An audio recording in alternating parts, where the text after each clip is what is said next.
आरोग्य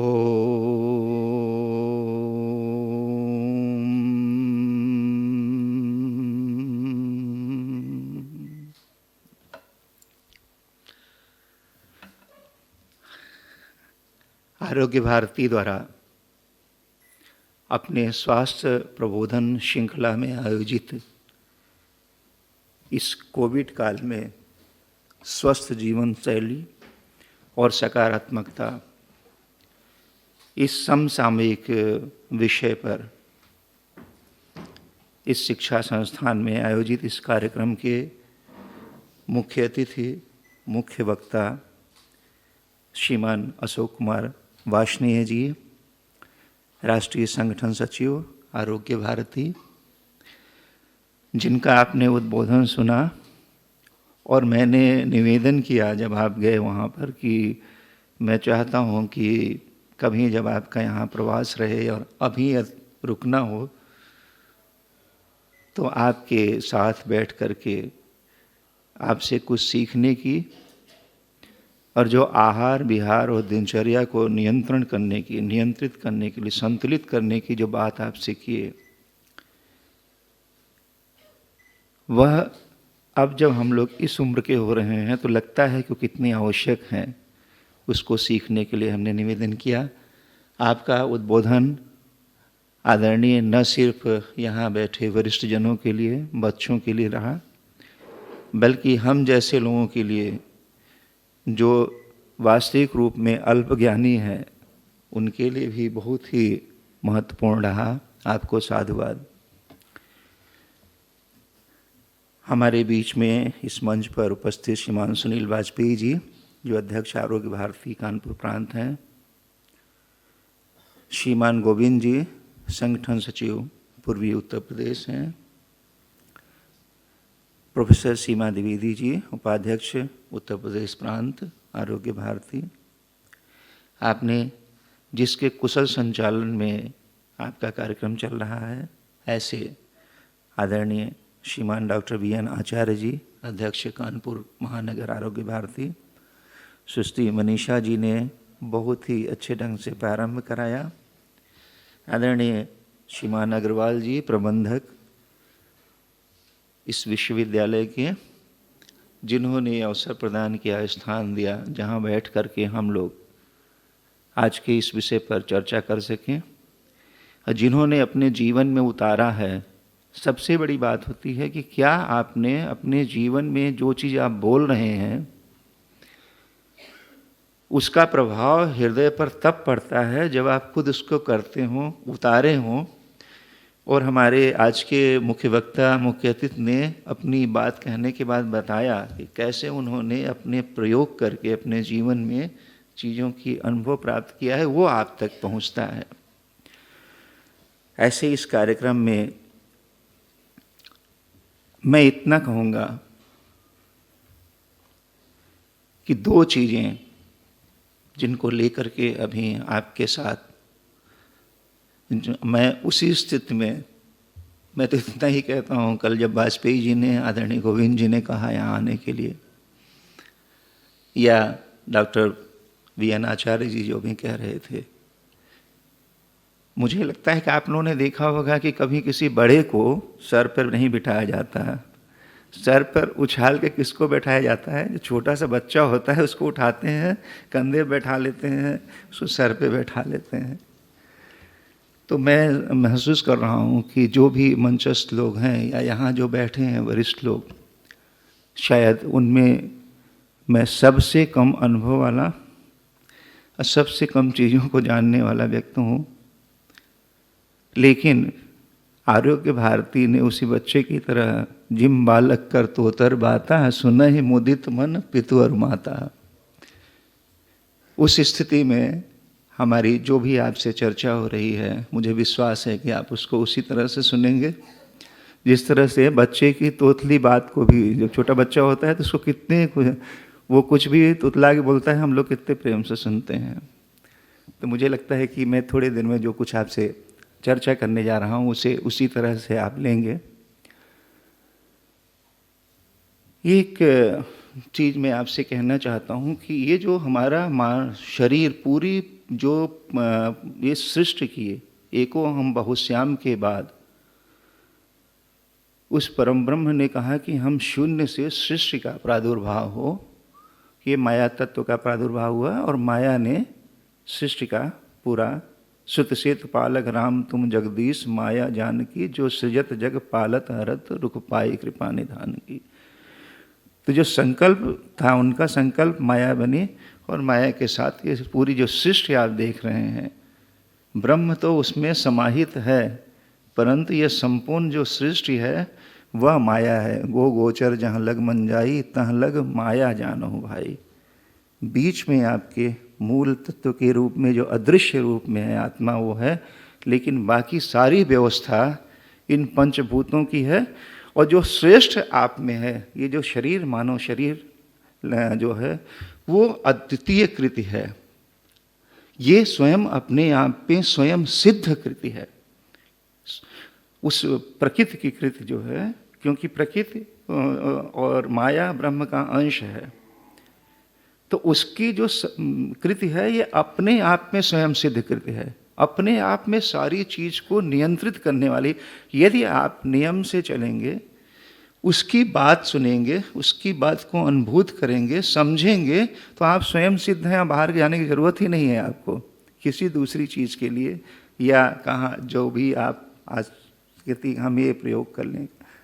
आप केवल संतुलित अपने आचार विचार व्यवहार को संतुलित कर दीजिए, ये स्वयं सिद्ध है। जो आपको आत्मबोध तक उस ब्रह्म से मिलाने की जो क्षमता रखता है वह ये शरीर है। और वह केवल इतने में नहीं, 24 तत्वों का ये है पूरा। पंच आपकी ज्ञानेंद्रियां हैं, पंच कर्मेंद्रियां हैं, पंच महाभूत हैं, पंच तन्मात्राएं हैं, और जो आपका मन बुद्धि चित्त और अहंकार, ये 24 जो तत्व हैं, इनसे ये निर्मित बेजोड़ सृजन है। एक तो यहाँ की आप बेजोड़ सृजन के मालिक हैं, इसको व्यर्थ न जाने दें, इसको प्यार करें। इससे जो भी समाज के लिए हो सकता है, जो प्रकृति के लिए हो सकता है, वो आप दें। एक बात याद। दूसरी बात जो महत्वपूर्ण है वह ये मुझे लगता है कि जो हमारे यहाँ का सृजन चिंतन था, स्वास्थ्य का चिंतन था, उसको जब वेद, जिसको आपको सर्वोच्च वेद वेदांत दर्शन को सर्वोच्च ज्ञान की बात करते हैं, पूरी जितनी भी आपके इस पूरे ब्रह्मांड में जो पृथ्वी लोक है, पृथ्वी लोक में आपके जो जम्बू द्वीप के आर्यवर्त के उस समय की जो परिस्थितियां थी, और ऋषियों ने बाह्य चिंतन, आज का जो समाज है, आज का जो विकास है, आज का जो विज्ञान है, वो बाह्य दृष्टि पर है। हम प्रयोग करते हैं पंचभूतों को, सारी चीज पंचभूत से, वही लेबोरेटरी में है। लेकिन हमारे इस आर्यवर्त के ऋषियों ने उन पंचभूतों से अंदर जाकर के जो आपका योग का, अष्टांग योग की 8वीं सीढ़ी पर पहुंच करके, जब साधना के स्थिति में होकर के अंतर्दृष्टि से जिनकी अनुभूत किया, वह अनुभूत जन सत्य जो है, वह आपका जो हिंदुत्व का या हिंदू दर्शन का, हिंदू मार्ग का, वेद का, उसी का एक उपांग आयुर्वेद का प्रादुर्भाव वहाँ से हुआ। उसके गहराई में जाने की आवश्यकता है। आज की एक बात को लेकर के और आगे चलेंगे। मुझे इस बात की तकलीफ होती है जब कोई कहता है कि ये व्यक्ति यह न करे। मालूम, मैं एलोपैथिक डॉक्टर हूँ, मैंने MBBS किया है, MD किया है, और उस प्रभु कृपा से मैं अपने यहाँ का किंग जॉर्ज कॉलेज का गोल्ड मेडलिस्ट रहा हूँ। तो इसके बाद मुझे ताज्जुब इस बात का होता है कि यदि कोई कह रहा है कि आयुर्वेद का स्नातक सर्जरी करे तो उसमें क्या तकलीफ, क्या किस बात की तकलीफ हो रही है, किस बात का आपका कि हम प्रदर्शन करेंगे, कोई चीज़ करेंगे। खैर, वो अपना एक मुद्दा है। मेरा एक मानना है कि आज आप सोचें जरा सा, आयुर्वेद के उस जहाँ से सृजन हुआ, जिसने जीवन दिया, उसी जीवन को स्वस्थ व्यवस्थित करने का मार्ग वही बता सकता है, उपाय बता सकता है। और आयुर्वेद का जो प्रादुर्भाव हुआ वो ब्रह्मा जिसने आपकी रचना किया वहाँ से निकलता है। तो वहाँ जिसने उसकी चीज़ दिया, वो ज्ञान दिया, उस पर आप अन्वेषण पर जाइए। जो ये परिस्थितियां रहीं जिनके पा करके हम जो गुलामी की चीज़ें रहीं, हम जिसको भूलते जा रहे हैं, अपने गौरव को भुलाते जा रहे हैं, उसके सत्य को सार को गइए, उसमें सार को निकालिए, तो उस पर शोध करिए, उसमें प्रदर्शन करने की जरूरत नहीं, वहाँ जाइए जाकर के। शल्य क्रिया की जब बात होती है, अभी तक हमने लीवर ट्रांसप्लांट करना एलोपैथी में कर लिया, एलोपैथिक सर्जरी में, किडनी ट्रांसप्लांट कर लेते हैं, लेकिन जो 2 उदाहरण मिलते हैं हमारे यहाँ चिंतन में, वेद में और आपके हमारे पुराणों में या दूसरी में, वो शिव एकल सर्जन और उन्होंने गणेश को लेकर के उन पे आज कोई नहीं है, अभी तक नहीं है, गर्दन काट दीजिए, और एलोपैथिक सर्जरी में उसके सर्जरी। हाँ, हम बहुत आए, हमने कार्डियक ट्रांसप्लांट कर रहे हैं, हम लीवर ट्रांसप्लांट कर रहे हैं, किडनी ट्रांसप्लांट, लेकिन अभी तक गर्दन काट करके जोड़ने का ट्रांसप्लांट अभी एलोपैथ ने शुरू नहीं किया है। और ये हमारे आयुर्वेद में शिव ने एकल सर्जरी में करके दिखाया। इसके बाद का दूसरा उदाहरण और मिलता है दक्ष प्रजापति का। हम क्यों अपनी चीज़ों को, अपने गौरव को ये कहने के लिए कि नहीं हम उसको भूलते जा रहे हैं, अरे हम उस पर शोध करें, हम आगे बढ़ें, हम एलोपैथी पढ़ कर के आगे बढ़ें, कहें हम उस पर शोध करेंगे जिसको शिव ने किया, जिसको अश्विनी कुमारों ने किया। तो अश्विनी कुमार ने दक्ष प्रजापति का आप देखेंगे धड़ पर बकरे का सर भगवान शिव ने, और यहाँ अश्विनी कुमारों ने कई सर्जन के साथ, वो कुमार एकल सर्जरी शिव ने किया था। इसके बाद संयुक्त सर्जरी का जो उदाहरण मिलता है वो आपके अश्विनी कुमारों का मिलता है। दक्ष प्रजापति का संयुक्त सर्जरी किया, और एक ने हाथी का सर जोड़ दिया और दूसरे ने बकरे का सर जोड़ दिया उसके ऊपर, धड़ के ऊपर। उस सर्जरी की हम उसके संतति हैं, तो हम उसके संतति होकर के आयुर्वेद नाम से दूसरे नाम से चिढ़ने की आवश्यकता नहीं है। हमें समग्रता के साथ देखने की आवश्यकता है। और जैसा हमने पहले कहा था, और आदरणीय वार्ष्णेय जी से भी मैं निवेदन करूंगा कि एक बार राष्ट्रीय स्तर पर चिंतन हो कि सारे पैथीज को, आयुर्वेद को केंद्र में रख करके, जैसा आपने बताया कि यहाँ पर हम सेब खाएंगे तो उसका उतनी उपयोगिता नहीं होगी जितना इस देश काल और परिस्थिति के अनुसार हमारे पास यदि अमरूद, वहाँ प्रकृति वही चीज़ देती है जिसकी आपको आवश्यकता है, जहाँ उसकी आवश्यकता है वहाँ दे रही है उसको। तो आपका यहाँ जो आवश्यकता है, हमारे इस भूभाग में जो आयुर्वेद का जो अंतः समाधिस्थ अवस्था में चिंतन करने के बाद हम गए, हमने च्यवनप्राश बताइए, आज सोच रहे हैं कि कैसे हम इस बुढ़ापे एजेइंग को रोकें। अब च्यवनप्राश पर आप शोध कीजिए और भी बेहतर बनाइए कि कैसे च्यवन ऋषि ने अपने को आकर एजेइंग को रोक करके बिल्कुल ही रिवोल्ट कर दिया। इस पर शोध की आवश्यकता है। आप शोध की तरफ जाएं, आप धरना प्रदर्शन की तरफ न जाएं, तब तो लगेगा कि हमने कुछ अच्छी चीज़ दिया। दूसरी चीज़ आप देखिए, जो चिंतन है हमारे यहाँ, जिस संजीवनी वटी का चिंतन है, दूसरी सारी चीज़ें, हाँ, हनुमान जी लेकर के आ रहे हैं, भगवान श्री राम भी जहाँ विलाप कर रहे हैं वहाँ भी वो बूटी आ रही है, उससे लाभ हो रहा है। आप कहीं उस पर जाइए, हिमालय के क्षेत्रों में जाकर के उनकी आराधना करिए, वहाँ से निकालिए, विश्व को नई चीज़ दे दीजिए। जैसे इस समय हम लोग कोरोना के लिए परेशान हैं सारी जगह पर, आपने कहा आप सारे लोगों के पा करके कोरोना में नियंत्रण हुआ, मेरा उसमें बहुत कम, सबसे कम योगदान है तो मेरा है। लोग कहते हैं कि आपका योगदान है, तो एक चीज़ जैसे हमने पहले भी एक बार कहा था कि ऐसे चीज़ों में जो सिर झुक जाता है ना, तो रहीम वाला वही वाली बात हमको हमेशा आ जाती है कि देनहार कोई और है जो देवत दिन रैन, अब लोग भरम मुँह पर करत ताते नीचे नैन। तो आपका, हमने कुछ नहीं किया, हम आकर के किए तो आप किया, प्रशासन किया, दूसरे ने किया, प्रकृति ने किया, उस नियंता ने। कभी भी प्रकृति क्रूर नहीं है, आपने उसका एक्सप्लॉइट किया। वेस्टर्न टेक्नोलॉजी में है कि आपके टैलेंट को एक्सप्लॉइट करेंगे, आपके प्रकृति को एक्सप्लॉइट करके हमारी जितने रिसोर्सेज हैं हम एक्सप्लॉइट करेंगे, ये टर्मिनोलॉजी आती है आज के मॉडर्न मैनेजमेंट में।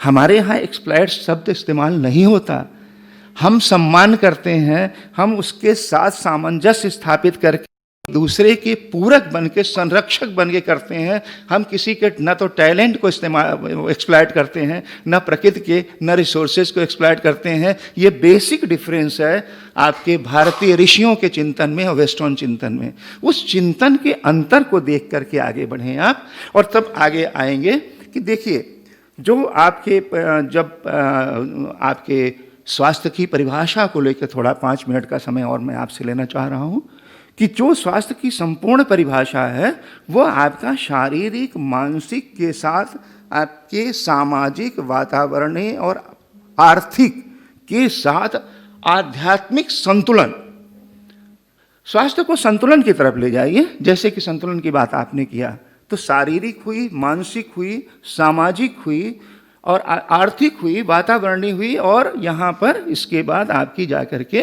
पहुँची वहाँ पर आध्यात्मिक संत। मगर इसको जो हम लोग शुरू में जब अंग्रेजी में उसका डेफिनेशन था तो फिजिकल, मेंटल हेल्थ की बात करते हैं, हम उसको रिवर्स गियर में, भारतीय चिंतकों ने रिवर्स गियर में दिया। हम आध्यात्म से शुरू करते हैं, हम आत्मबोध से शुरू करते हैं। जब आपको आत्मबोध हो गया क्या है क्या आप, तब ने आपने कहा बेजोड़ सृजन है, तब आप सोचेंगे कि हम उसको कोई जाने बिना कि हम कौन हैं, हम अपने स्वास्थ्य की बात कैसे चर्चा कर सकते हैं। तो आत्मबोध तो हो कि आप क्या हैं। तब उन्होंने कहा श्री राम मैं सब जग जानी करो प्रणाम। श्री राम का जो स्वरूप है वो दोनों का स्वरूप हो गया। श्रुत सेतु सेवक, श्रुत सेतु पालक राम तुम जगदीश माया जानकी। तो आपका मूल रूप में, आपके सूक्ष्म रूप में वो ब्रह्म है आपके अंदर, जो चेतन, अमल, सहज, सुख राशि है और आपके दोष रहित है, गुण और दोष के रहित है। लेकिन उसके साथ एक पंचभूत जो आपसे लगे, जिससे शरीर आपने धारण किया, आत्मा और आपका मन, ये 3 में लेते हैं, जो 24 तत्वों के बाद 3 में इसको करें तो शरीर, आत्मा और मन, माइंड, बॉडी एंड स्पिरिट, जो आपके स्पिरिट है, इन तीनों को लिया जाए। तो आपने कहा कि ये प्रकृति आपके साथ लग गई, और प्रकृति को बैलेंस किए बगैर, प्रकृति के साथ सानिध्य किए बगैर आप कैसे आगे बढ़ेंगे। आयुर्वेदिक जो ऋषियों ने आयुर्वेद का जो चिंतन किया, यही प्रकृति आते ही 3 दोष हो गए, सत, रज और तम तीनों आए। तो सत और रज और तम के 3 दोष को, त्रिदोष को कितनी गहराई से, सूक्ष्म दृष्टि से आयुर्वेद ने पकड़ा। और उन्होंने कहा कि नहीं, जो ये 5 तत्व हैं, आकाश तत्व को आप छोड़ दें तो 5 तत्वों के साथ आपका वात आया, वायु में संतुलन नहीं रहा ये 5 तत्वों में। तो आपने कहा कि ये जो आपका त्रिगुण या दोष आप कह रहे हैं, सत और रज और तम में, तो इन्हीं तीनों ने सोचा कि हाँ ये कहीं यहाँ पर भी आएंगे।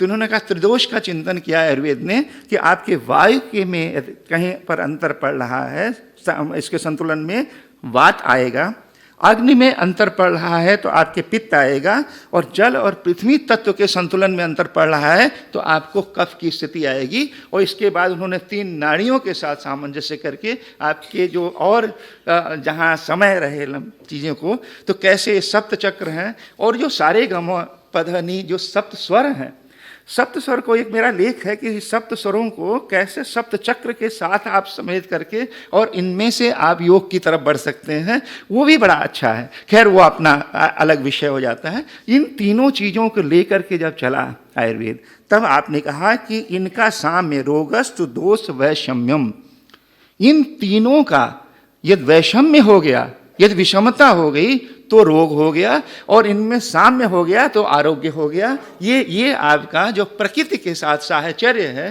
प्रकृति के साथ जो संतुलन है, वो जिसको आदरणीय वाजपेयी जी ने अपनी चीज़ों में कहा कि किसकी किससे प्रकृति मिलती है, यदि उसके अतिरिक्त आप लेंगे तो उनमें आपके असंतुलित होगा। असंतुलित होने के बाद आपका वो आरोग्य से बढ़ा करके आपको रोग की स्थिति में ले जाएगा, क्योंकि सारी चीज़ तो वही है। आप इसको और सूक्ष्म करते जाइए, संसूचित नहीं रहते। 5 तत्वों में आत्मा अपनी यद निकल गई जो सूक्ष्म है, तो ये 5 तत्वों में फिर से मिल गया। तो इसी 5 तत्वों का संतुलित रूप आपका शरीर है। असंतुलन हुआ, रोग आएगा, वो फिर से संतुलित कर दिया। जैसे आपने कहा कैंसर से भी मुक्त मिल गई, और असंतुलित हो गया था आप इस विदीर्ण हो गया, सब अपने 5 तत्वों में मिल गया। ये पूरी जो आपकी जो कॉम्प्लेक्स चीज़ें हैं, तो आप ये देखें कि जो चिंतन का, जो सामाजिक में, तो आध्यात्मिक चीज़ में यहाँ पर गया। बाद में जो तीनों को ले लीजिए, हमने किसको किया, ये चिंतन कहीं भी विश्व में नहीं मिलता कि हम नदियों को पूजें, हम पहाड़ों पर देवालय बनाएं, हम वृक्षों की पूजा करें, हम कहें कि जो पूरा जड़ चेतन है वो ब्रह्म और प्रकृति के रूप में मान करके पूज्य कर दें, तो हमने जिसकी पूजा कर दिया उसका नुकसान तो नहीं करेंगे ना। और हम उल्टा जाने लगे, अब गंगा जी में भी नाले गिरने लगे, जब प्रदूषित हुई, जल प्रदूषित हो गया, आपका वायु प्रदूषित हो गई, गगन का जो ओजोन का उसके पास झीना पर्दा था, ओढ़नी थी, उसमें छेद हो गए। ये हमारा असंतुलित जो विकास था। और जो खाना हमको मिल रहा है उसमें फर्टिलाइजर, जो सामान्य चीज़ थी कि सामान्य प्रकृति अपने रूप से वही गोवंश, वही गोबर, वही जा रहा था। सामान्य रूप से जो जंगल का फल आपको मिलता है, आप लीजिए पहाड़ों के फल दूसरे में, या सामान्य रूप से जो है उसका मिठास देखिए, केमिकल फर्टिलाइजर हमने मिलाया और कहते हैं हमको किडनी प्रॉब्लम क्यों हो रही। प्रोफेसर साहिबा बैठी हैं JSM मेडिकल कॉलेज की, यदि हम इतने फर्टिलाइज़र, इतना केमिकल सारी मिली और फ्रीज में रखने वाली चीज़, ये AC जो है फ्रीज, दूसरा जो जीवन पद्धति पर और आए लंबे करने, ये सारी चीज़ बदलने की स्थिति में आ गई है।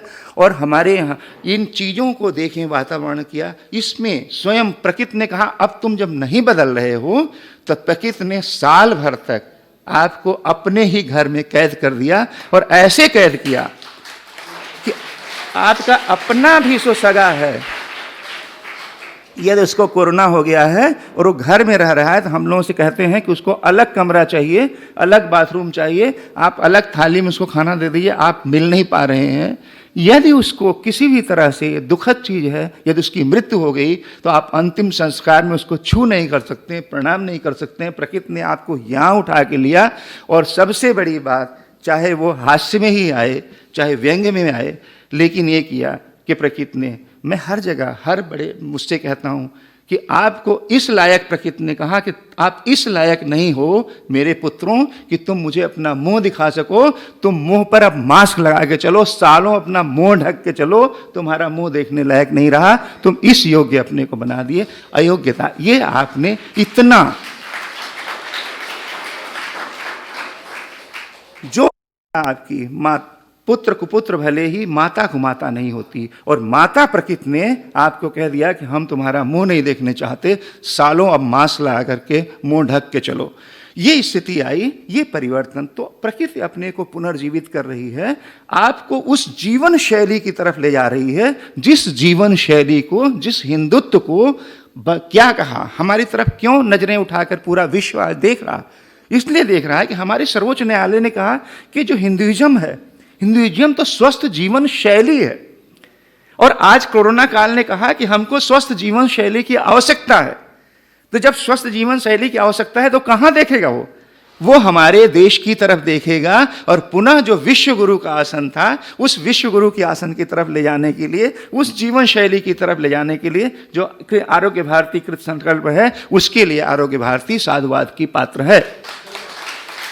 एक चीज को और लिख लीजिए कि जहां आप यहां तक वातावरण पर आए, दो चीजों का चिंतन, इसमें बड़ा सूक्ष्म जाने की जरूरत पड़ती है कि कहाँ, जो आप पूरे हिंदुत्व दर्शन को जब आप देखेंगे तो उसमें एक, अब देखिए वहां से आध्यात्म पर आ गए, वातावरण पर आ गए, अब जरा समाज और अर्थ को देखिए। राम राज्य की कल्पना में रामचरितमानस की दूसरी देखें कि राम राज्य बैठे त्रैलोका, हर्षित भये गए सब शोका। उसी शोक को दूर करने की तो बात कर रहे हैं हम, जो अपना मूल स्वरूप है कि चेतन अमल सहज सुख राशि, अपने स्वरूप में अवस्थित होने की बात कर रहे हैं। कोई जो आपका मूल स्वाभाविक स्वरूप है, वो चेतन अमल सहज सुख राशि आपका स्वाभाविक स्वरूप है। आपको कहीं दूसरे से प्राप्त नहीं करना है, आपको केवल उस पे से, शीशे पर से मैल हटानी है, आपका स्वरूप आप में उसमें हो जाएंगे, ही आत्मबोध है। तो उन्होंने कहा राम राज्य बैठे त्रैलोका, हर्षित भये गए सब शोका, बैर न कर काहूसन कोई, राम प्रताप विषमता कोई। अब सामाजिक स्वास्थ्य की बात आप सोचिए, जो चिंतन है उसकी गहराई में जाए। क्यों राम राज्य की कल्पना की बात करते हैं ऋषि हमारे, वो आपके कि राम प्रताप विषमता कोई। और देखें कि नहीं, नहीं दरिद्र, अब यहां नहीं दरिद्र कोई दुखी न दीना, नहीं कोई अबुध न लक्षण हीना। क्या इससे अच्छा भी समाज की कल्पना आप कर सकते हैं? कि आपका किसी से कोई बैर न करे, नहीं नहीं दरिद्र कोई दुखी न दीना, नहीं कोई अबुध न लक्षण हीना। तो ईर्ष्या द्वेष वैर सब खत्म हो गया, सारे लोगों में अविद्या दूर हो गई, विद्या का प्रादुर्भाव हो गया और सारे लोग खुशहाल हैं, सब प्रसन्न हैं, सब शांत चित्त हैं। ये राम राज्य की कल्पना है। जब समाज इस अवस्था में होगा तब आपके जो विचार हैं वो विचार सकारात्मक आएंगे, और जब सकारात्मक विचार आएंगे आपके तब वो मानसिक स्वास्थ्य की तरफ जाएंगे। नकारात्मक विचार हमेशा आपको उद्वेलित करेगा, शांति की तरफ से अशांति की तरफ ले जाएगा। आपको भौतिक चीज तो दे सकता है, आप पैसे वाले हो सकते हैं, आप शक्तिशाली हो सकते हैं, आप राजा हो सकते हैं, आप कुछ भी हो सकते हैं, लेकिन आप अशांत रहेंगे। और जब तक आप अशांत हैं तब तक मानसिक शांत, आपको मानसिक स्वास्थ्य आपका अपूर्ण है। तो इसको ले जाने के लिए आपको संतुलन की जो आवश्यकता है, उस संतुलन की आवश्यकता पर जाना पड़ेगा। और जब आपका मानसिक स्वास्थ्य सही हो गया, जब विचार आपके सकारात्मक हो गए, तो उससे जो हार्मोन का सेक्रेशन होता है शरीर में, वो हार्मोन का सेक्रेशन बैलेंस्ड हो गया और आपका शारीरिक स्वास्थ्य सही हो गया, संतुलन में आ गया प्रकृति के साथ। ये संपूर्णता से जब उल्टा आप चलेंगे, आध्यात्म, फिर वातावरण, फिर आपके समाज, फिर अर्थ, और फिर आपके मानस, फिर आपके शरीर की तरफ जाएंगे। ये स्वास्थ्य के देखने के साथ साथ आपका एक जो चीज़ें आपकी और हैं कि आप इनकी जब हम इस तरफ बढ़ने की बात जब सोचते हैं तो एक चीज़ तो हमारे ध्यान में आती है ना कि हमारे इस हिंदुत्व को क्यों जीवन शैली की बात कहा। हिंदुत्व के जो 3 चीज आती हैं, इसी 3 चीजों को करने के बाद, क्योंकि आप जो आपका पूरी स्थिति है, उन स्थिति के बारे में जो आयुर्वेद कहता है, जो आपके लिए दिनचर्या की बात थी, जो आपके लिए ऋतुचर्या की बात थी, जो आपके लिए योगचर्या की बात थी, उन तीनों जो अंग हैं उन पे आदरणीय वाष्णव जी ने अपने जो मुख्य वक्ता के उद्बोधन में उन पे प्रकाश डाला। हमने सोचा कि हम थोड़ी दूसरी तरफ से आपसे चर्चा करें। तो इनमें से जब आता है तो आप देखें कि 3, जब हिंदुत्व का जो जीवन पद्धति या जीवन शैली की बात में आप देखें कि इसकी मूल प्रवृत्ति किधर जाती है। 3-4 चीज़ों को लेकर के माननीय उच्च न्यायालय ने इसको जीवन जो शैली की बात किया कि सार्वभौमिक, सार्वकालिक, सार्वजनिक स्वस्थ जीवन शैली है। तो उसमें 3 वस्तु जो आती हैं हमारे जो समझ में आता है, और जो उसको वहाँ पे माननीय जो न्यायाधीशगण थे उन्होंने देखा कि हमारी पहली चीज़ क्या है कि हमारा जो प्रवृत्ति है इस हिंदुत्व जीवन शैली की प्रवृत्ति परहित है। हम धर्म की परिभाषा कहते हैं परहित सहित धर्म नहीं भाई। पहला, हमारा स्वहित नहीं चाहिए, परहित जहां पर आ गया तो हाँ आपके लिए हो गया ना कि पूरा, हाँ, वसुधैव कुटुंबकम की बात परहित के बिना आ ही नहीं सकती, वसुधैव कुटुंबकम की बात किया। दूसरी चीज आई है हमारी कि चिंतन जो है वह है सिय राम मैं सब जग जानी, उसी का अंश है, सब एक हैं। जब सब अपने भाई, सब अपने बहन, सभी सहोदर हो गए तो हम किससे ईर्ष्या द्वेष करेंगे? कोई अपने सहोदर भाई बहन से ईर्ष्या द्वेष करता है? माँ बाप से ईर्ष्या द्वेष करता है? हमारे ये समाप्त हो गया जो रामराज की कल्पना में आया। और तीसरा आया है जो लक्ष्य है, वह लक्ष्य है कि आपके सर्वे भवन्तु सुखिनः, सर्वे सन्तु निरामयाः, सर्वे भद्राणि पश्यन्तु माँ कश्चित् दुर्भाग् भवेत्। यह जो चीज आई, इस चीज के लेकर के यह सार्वजनिक, सार्वकालिक, सार्वभौमिक चिंतन है। यह जीवन शैली है जिस पर माननीय उच्चतम न्यायालय ने अपना जो निर्णय है उसको सुनाया। हम बस इतना कहेंगे कि जो आपको आज आदरणीय वाष्णव जी ने कहा, और हमारे जो आरोग्य भारती का जो शिविर या दूसरी चीज़ें चलती हैं, हमको लगता है कि इस जीवन शैली को और ज़्यादा अपने इस पूरे वैश्विक स्तर पर ले जाने की ज़रूरत है। और जो योग की बात है, मैं आदरणीय एक निवेदन करूँगा कि इसको 2-3 चीज़ जो अष्टांग योग की बात पहले भी कहे हैं कि इसकी प्रारंभ ये हम जो आसन के बाद या प्राणायाम की, ये हमारी तीसरी सीढ़ी पर जाके शुरू होता है। हमारा प्रारंभ तो यम से होता है ना, पहली सीढ़ी यम है, दूसरी नियम है, तीसरी जाकर के आसन में आती है, और आसन में सारी चीज़ें जो है क्रिया, आपका जो क्रिया योग है वो आता है। तो आसन हो गया। आसन के बाद श्वास की जो क्रिया है आपका, जो यहाँ पर वो तीनों प्रकृति के संतुलन में, तो आपके फिर आया प्राणायाम। प्राणायाम के बाद आता है प्रत्याहार। प्रत्याहार के बाद आती है धारणा। और धारणा बच्चों, हम तुम्हें ये योग कर्मस कौशलम, ये नहीं है कि योग करने लगे आप तो आप पढ़ाई नहीं कर रहे हैं, आप बाबा हो गए, नहीं।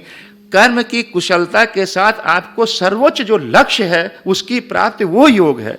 अर्जुन को जिसमें उसके चिड़िया का भेदन करना था आंख को, तो वो लक्ष्य पर गए। केवल योग है कि वो संतुलित होकर के उनको सिर्फ चिड़िया की आंख दिखाई दे रही है, बाकी कुछ नहीं दिखाई दे रहा। ये योग है, एक निश्चता योग है। तो आपका जब धारणा उन्होंने किया, धारणा में हर तरह की है। सर्वोच्च धारणा में तो आप ब्रह्म की करेंगे, लेकिन कर्म योग में जब धारणा, ये भौतिक जगत में जब धारणा करेंगे तो अर्जुन की तरह करेंगे आप। अर्जुन की तरह धारणा किया, हमारा वो हो गया। और इसके बाद फिर धारणा के बाद ध्यान किया, और ध्यान के बाद जब समाधिष्ट हुए, तब जब तीर चला तो उसको भेद दिया जाकर के आंख को, दूसरे नहीं पा पाए। तो इसके कई आयाम हैं, केवल एक आयाम नहीं है। तो इस पर चिंतन के साथ आपके यम नियम के साथ संपूर्ण अष्टांग योग, जैसे अष्टांग आयुर्वेद भी है, उसी तरह अष्टांग योग की संपूर्णता के साथ बात हो। उस संपूर्णता के साथ बात जो है वह जीवन शैली है, वह हिंदुत्व है। तो उस पर के यम नियम, आसन, प्राणायाम, प्रत्याहार, धारणा, ध्यान, और तब समाधि की स्थिति में जब आप पहुंचेंगे, तब आप कहेंगे कि हम अपने राष्ट्र को किधर ले जाएं, हम अपने यूथ को किधर ले जाएं, हम अपने को किधर ले जाएं, और अंतिम में हम आत्मबोध की तरफ किधर ले जाएं। वो तो अंतिम सोपान है। हमें तो उसमें भी है धारणा, ध्यान और समाधि में, हम राष्ट्र को किस दिशा में ले जाएं, हम विश्व को किस दिशा में ले जाएं। जब उस चिंतन पर आएंगे तब तो हम विश्व गुरु के आसन पर पुनः प्रतिष्ठित होंगे। तो हमारी ये कहना है, कोरोना काल में आपका एक जो थोड़ा सा आपने बताया कि खान पान के साथ जो सही ढंग से कितना आप युक्ताहार विहारस्य युक्त कर्म श्रेष्ठसु युक्त स्वप्नावबोधस्य योगो भवद दुखा, इसमें संतुलन के साथ कितनी देर सोएं, कितनी देर जागें, क्या खाएं, क्या ना खाएं, तो इस संपूर्णता के साथ इसको देख करके जब आप चलेंगे, और थोड़ा सा जैसे कोरोना के लिए आपने बहुत है बच्चों का कि आप 2 गज की दूरी, मास्क जरूरी, और बाहर से आएँ साबुन पानी से हाथ, जब बच्चे जाएं यहाँ से स्कूल से जरूर हाथ धोएं, आप यहाँ खाना खाने के पहले हाथ धोएं। आप की प्रभु की कृपा है कि कानपुर में आप आज उस कोरोना के डर के बाहर हैं, भय के बाहर के घेरे में आप आ चुके हैं। आप पूरी तरह से स्वस्थ रहें, आप उससे बिल्कुल विचलित न रहें। केवल अपनी चीज़ों का जो है उसका आप अपना जो सावधानियां हैं उसका प्रयोग करें। और इसके साथ जो आज का विषय है, उस विषय में जो तत्व अभी आए, उन तत्वों को समाहित करते हुए आरोग्य भारती के जब अगले व्याख्यान हों, अगला इस तरह की कार्यशालाएं हों, तो इनमें संपूर्णता के साथ उस योग को देख करके तब उसके पर पहुँचेंगे जो हमारे सर्वोच्च न्यायालय का जो हमारा कथन था, हम उसको पूरा करके हम विश्व गुरु के आसन पर जाएंगे। और मैं एक यहाँ से फिर से आह्वान कर रहा हूँ अपने सारे जो चिकित्सक वर्ग हैं, हर पैथी के, चाहे वो एलोपैथी के हों चाहे आयुष के हों, कि आप समग्रता को चिकित्सा के रूप में देखना शुरू करिए।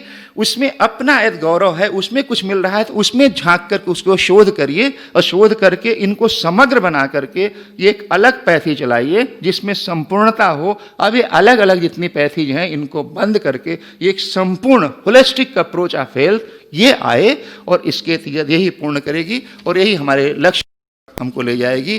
फिर से आपको हम एक बार बहुत बहुत धन्यवाद देते हैं आयोजकों को, हमें बुलाया। और एक आपको बच्चों के लिए मैं आपके लिए एक चीज़ जरूर कहना चाहूँगा कि युग को नहीं बदल सकता यह कायर की भाषा है, पौरुष का तो धर्म सदा ही कर्म और आशा है, कर्म और आशा है। आप आशान्वित रहें, आप कर्म करें, आप विश्व गुरु के संतति हैं, आप में वो सारे जो ब्रह्म में गुण हैं वो आप में हैं। आप उसको सिर्फ जगा दें, वो आपको कहीं से लाना नहीं है। और आप स्वयं अपने को भी आत्मबोध से अपना दीपक बन करके स्वयं दूसरे के लिए दीपक बने। इन सारी शुभकामनाओं के साथ एक बार पुनः आभार बहुत बहुत मंच को।